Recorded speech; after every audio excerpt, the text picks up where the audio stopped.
get started. I'm Joe. Everyone, good morning, good afternoon, good evening. No matter what time zone you're in right now, welcome back to Sip and Talk. I'm Sunny. And oh man, you have no idea. Before I headed out today, I suddenly had this massive craving for a hot dog. But the second I saw the prices outside the stadium, I was just completely floored. Can you believe it? Right now, at Fenway Park in Boston, a single hot dog is like $6.50.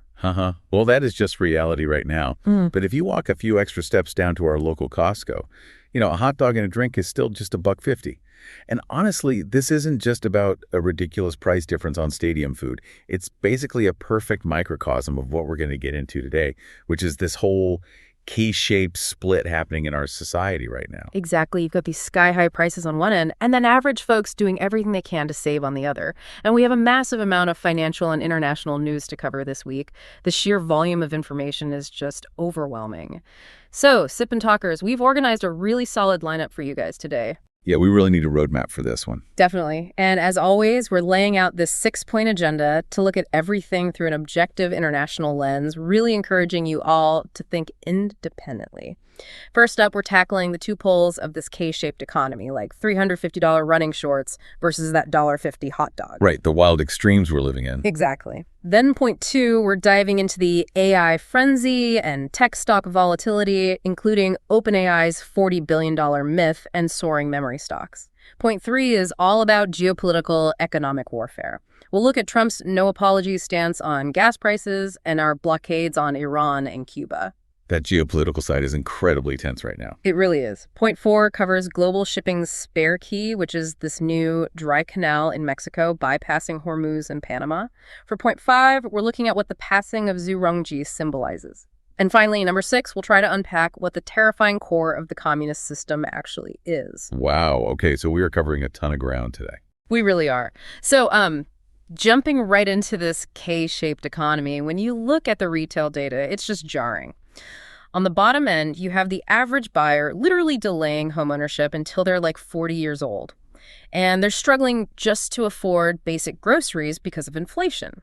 Yeah, inflation has basically eroded everyone's standard of living at that end. Yeah. But the top half is operating in a totally different reality. Completely different. You have high-end consumers buying luxury running shorts for $350 instead of standard brands. And it even goes beyond apparel. Like, parents are actively paying $12,000 for sorority rush consultants right now. Wait, really? $12,000 just to help their kids get into a sorority? Yep, $12,000 just to format a rush resume and curate their daughter's Instagram to get into Southern college Greek life. It's a way to basically guarantee their kids stay insulated in the upper half of that K-shape. That is just wild.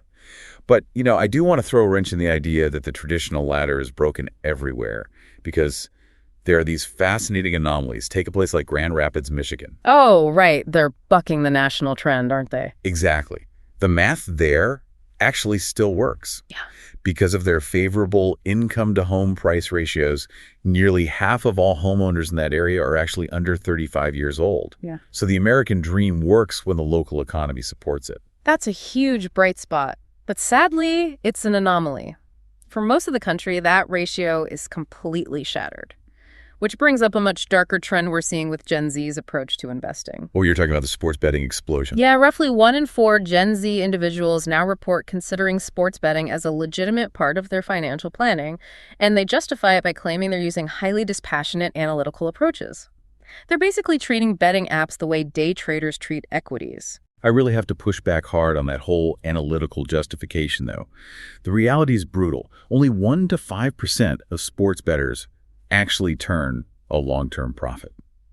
I mean, what we're actually looking at here is financial nihilism. Financial nihilism? How do you mean? Well, young people feel so incredibly priced out of the traditional American dream, like buying a house in their city, that they feel like the game is rigged. So they treat the stock market and sports betting apps like a lottery ticket. Just a desperate attempt to escape the bottom half of the K in one lucky jump. That makes total sense. And speaking of treating markets like a lottery ticket, let's look at the ultimate wealth generator right now, which is our tech sector. The numbers coming out of Silicon Valley are staggering. It's unbelievable. Like, OpenAI just doubled its revenue run rate, supposedly tracking toward $40 billion compared to late 2025 projections, and they're boasting over 1 billion weekly active users now. And It isn't just software valuations floating in the cloud, It's dragging our entire physical hardware ecosystem up with it. Look at a memory manufacturer like SanDisk. They are up nearly 600% this year. 600%? Yeah, with JP Morgan setting a $3,600 price target. Plus, Reddit is jumping 12% just on S&P 500 inclusion. We even have Elon Musk casually discussing a flying Tesla Roadster equipped with SpaceX thrusters. I know, the hype is nonstop, but I really want to tap the brakes on that hype train for a second because we are starting to crash into some very real physical constraints.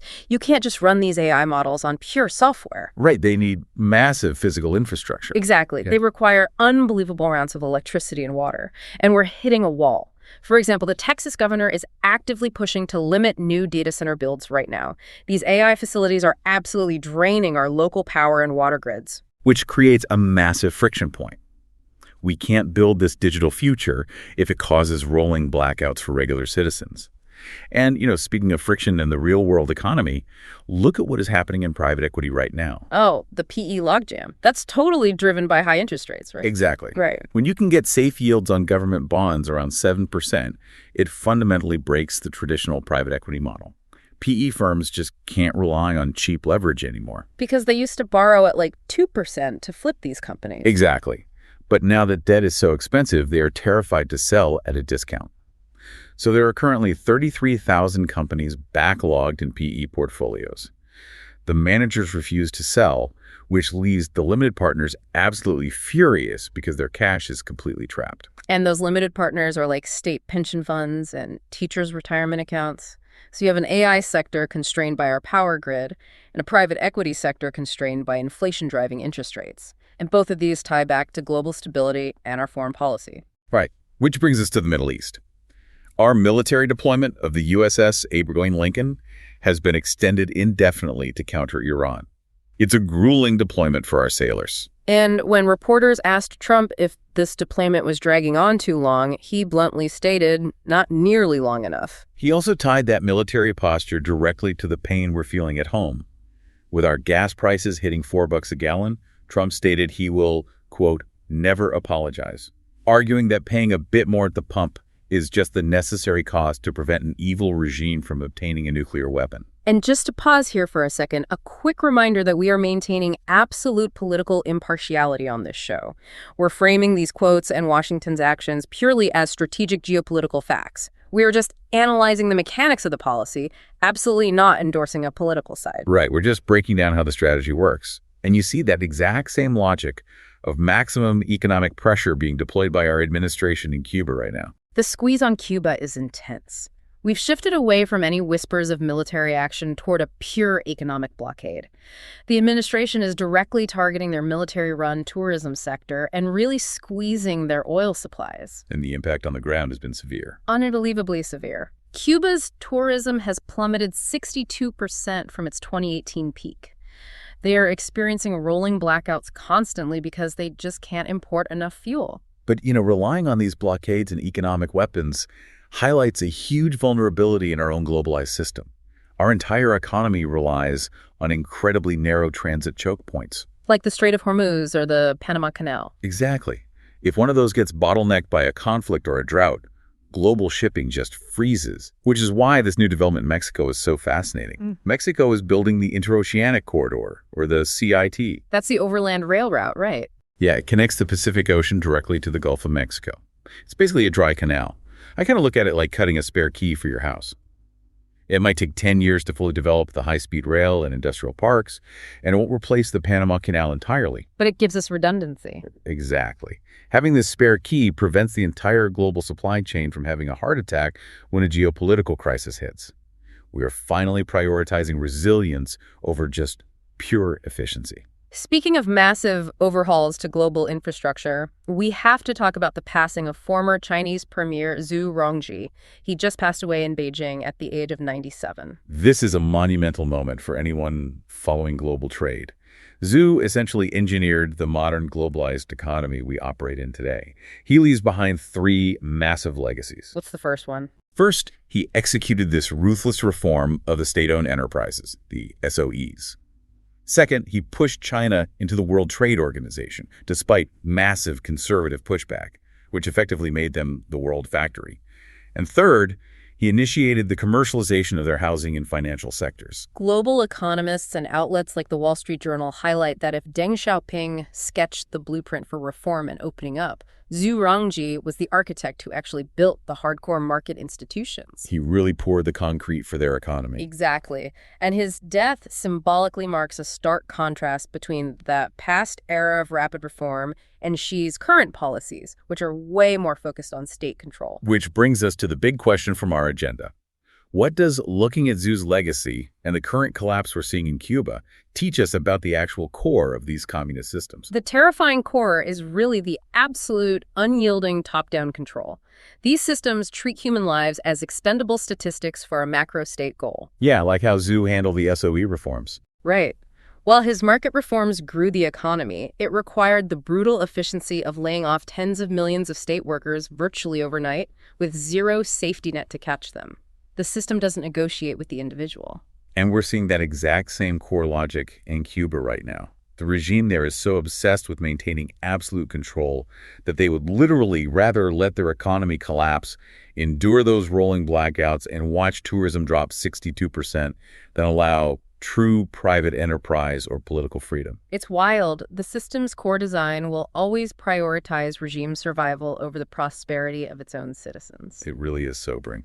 Well, we have covered a huge amount of ground today. I want to leave you with a final provocative thought to mull over. Let's hear it. We started out talking about $350 running shorts in a booming U.S. tech economy. And we ended with authoritarian regimes willing to starve their own economies just to hold on to power. It's quite the contrast. Right.